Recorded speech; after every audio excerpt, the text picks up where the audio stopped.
Jā, labrīt, ļoti cienījamas dāmas, augstgodātāji kungi. Paldies Valsts zemes dienestam, ka tieši konferences norit viņu telpās. Mums jau izaicinājums bija atrast Kārļa Mīlembeha ielu. Bija jāpaskatās Beizā, kur tā atrodas.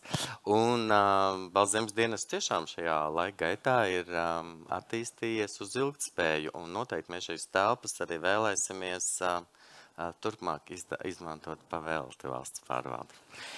Bet viens no lielākajiem izaicinājumiem, protams, ir īstenot pārēju no idejām, kas arī caur stratēģijām un rīcībām dažādi ir jāīsteno. Un tāpēc milzīgs paldies konferences organizētājiem, ka tieši šajā laikā arī par šo ilgtspēju mēs tik ļoti daudz runājam.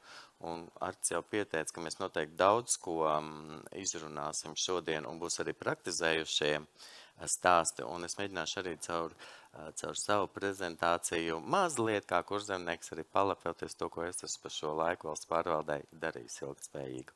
Bet tā manā atslēga uz ilgtspējas attīstību ir, protams, pārmaiņās neizsist korķus, spēju mainīties uz augšu vienmēr un jābūt vienmēr patstāvīgai sajūtai un skaidrībai, kas tu esi, par ko tu esi, kāpēc tu šeit esi un kādas tad ir tās tavas vērtības. Un mēs visi labi zinām, ka uzlabojumi nākotnē izriet no mūsu rīcībām šodien un tagad. Un uz apvāršņa mums vienmēr mērķi, vienlaikus ir virkne praktisku lēmumu, ikdien šos mērķus mēs vēlamies sasniegt, un tad mēs atskaramies pie tā, ko jau, kā minēji, ir izšķiršanās gadskārtējs budžets, vai mēs ar šo budžetu tiksim galā, izšķiršanās, vai mēs vēlamies veikt reformas, vai šīs reformas mums netraucēs darbam, un uz ko koncentrēties, uz kādu cilvēku resursu un citām iesaistītām pusēm, lai mēs šos mērķus sasniegtu. Un Latvijas valsts pārvalde, īstenojot attīstību, mēs ļoti daudz strādājām tālajā 2010. gadā pie tautās sauktā NAPA 2030, un tad, kad mēs nācām kopā sadarbībā, toreiz vēl ar pārsvaru koordinācijas centru, nespējām pat norentēties, ko no mums prasa. Mums lika padomāt, un tur bija gari vakari, es toreiz strādāju vēl Tieslietu ministrijā, lai mēs šos ilgtspējas mērķus nodefinētu. Un es atceros, toreiz bija tāds citāts: Latvijai būs jābūt inovatīvai, uz ekoefektivitātes, ekonomisku vērstai, un tādā, ka mēs vispār neko nesapratām no tā, bet tad vārds pa vārdam, soli pa solim ar šiem ekspertiem, tā kā mēģinājumi nodefinēt tieslietu jomā šos mērķus, un ticiet vai nē, šie nodefinētie publiskās pārvaldes mērķi un arī entie tur 167 apakšmērķi šobrīd ANO ir ļoti novērtēti. Dažādās aptaujās Latvija ir atzīta no 167 valstīm, ko viņi tur vērtēja. Mēs bijām tajā labajā augšgalā novērtēti kā ilgtspējīgi mērķi nodefinēt, un to mēs spējām tajā tālajā 2010. gadā.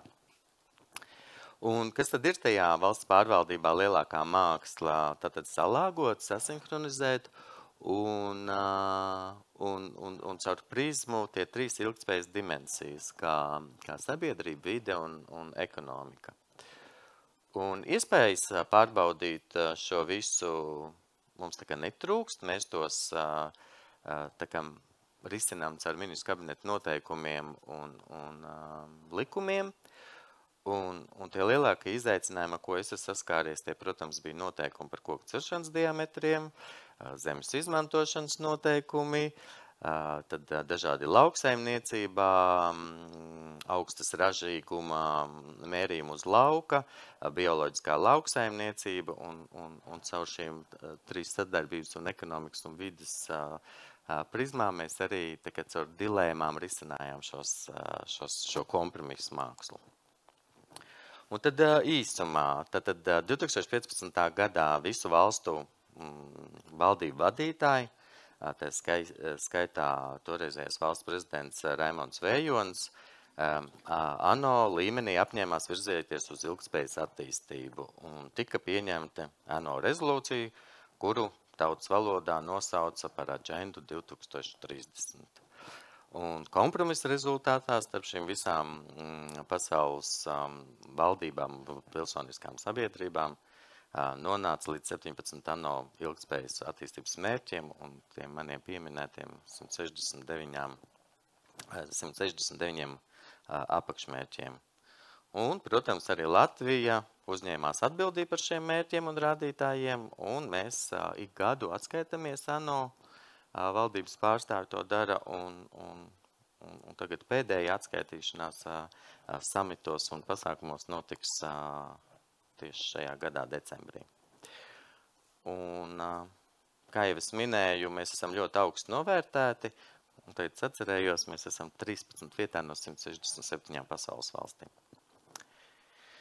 Un ko tad cilvēki meklē? Viņi meklē caur dažādu informāciju par to, ko mēs darām, kā mēs nodrošinām ilgtspēju, apkopo šo visu, saliek, un tad tā kā mēģinam skaidrot gan Eiropai, gan citiem, kas tad ir tie mūsu darbi, kā mēs mēģinām tā kā savā dzīvē īstenot šo ilgtspējas mērķu sasniegšanu stratēģiju.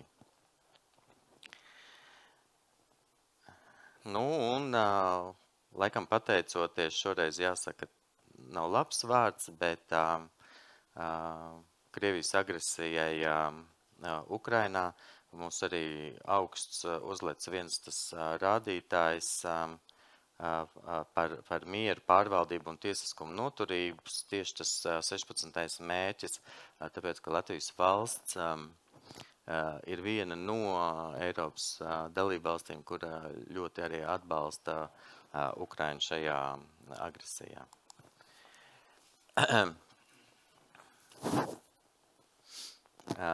Kas vēl jauns šajā sfērā, tad 17. oktobrī stājās spēkā Finanšu ministrijai virzītais ilgtspējas informācijas atklāšanas likums. Ļoti ceru, ka tas palīdzēs un tas tā kā to likumu neuztvers, kad viņš tā kā bišķiņ bremzē to attīstību. Un tas ir saistīts ar Eiropas Savienības zaļo kursu, kooperatīvo ilgtspējas ziņošanas direktīvu, kur Latvijas kapitāla sabiedrībām, valsts kapitāla sabiedrībām un privātā sektora uzņēmumiem būs jāgatavo šie ilgtspējas ziņojumi. Un te arī gribu piesaukt dažus īpašus uzņēmumus, kas jau to darīja praksē, nesagaidot pat šo likumu, ir Latoenergo, kurš ir iekšēji izveidojis ilgtspējas komiteju, un no iekšas cilvēkiem, gan no politikas veidotājiem, gan arī cilvēki no valdes un padomes, un gatavo arī šos ilgtspējas ziņojumu pārskatus jau šobrīd, un zinu, ka līdzīgā virzienā arī darbojas akcijas sabiedrība Rīgas siltums. Un tad šeit arī ir man pieminētie akcijas sabiedrības Latoenergo ilgtspējas tie sasniegumi. Bet šādus sasniegumus gan kapitāla sabiedrībās, gan valsts pārvaldē var ļoti daudz piemērs saukt. Un es pieminēju, ka es palielojušos, ar ko es esmu saskāries, tad zemkopības ministrijā, kas ir lielākā tautsaimniecības nozara, un kā mēs dzirdam, pārtiks nodrošinājums arī ir drošība un ilgtspēja, tad manā pāraudzībā tika izveidota, ministrs uzdeva izveidot darba grupu, kurā mēs izstrādājām bioloģiskās lauksaimniecības gan pamatnostādes, gan stratēģiju. Tas, protams, balstījās uz Eiropas Savienībā nodefinēto kopējo lauksaimniecības politiku, lai mēs visi sasniegtu šos mērķus.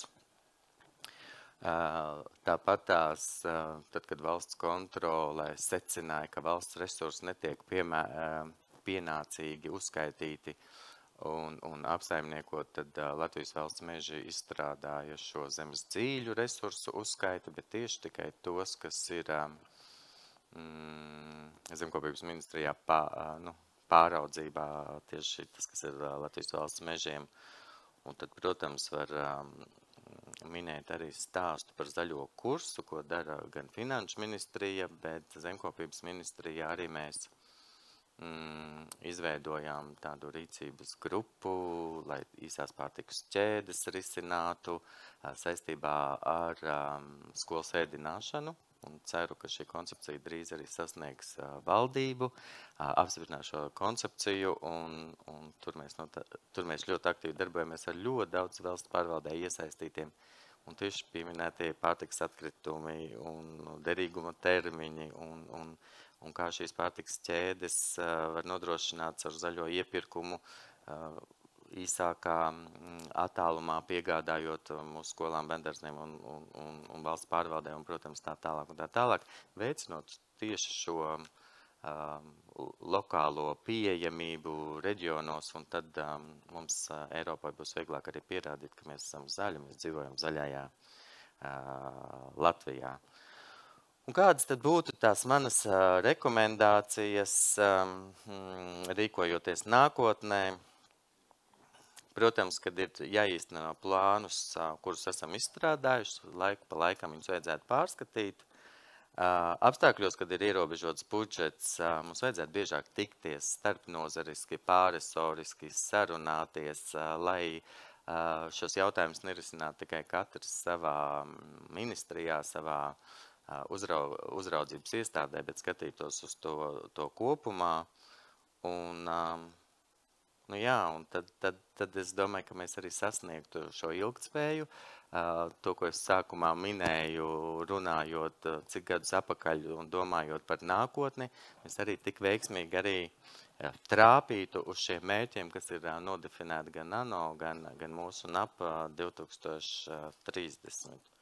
Un, protams, to es arī jums šodien novēlu šajā konferencē, ne tikai konferences laikā, jo man Latvija ir mana atbildība. Paldies!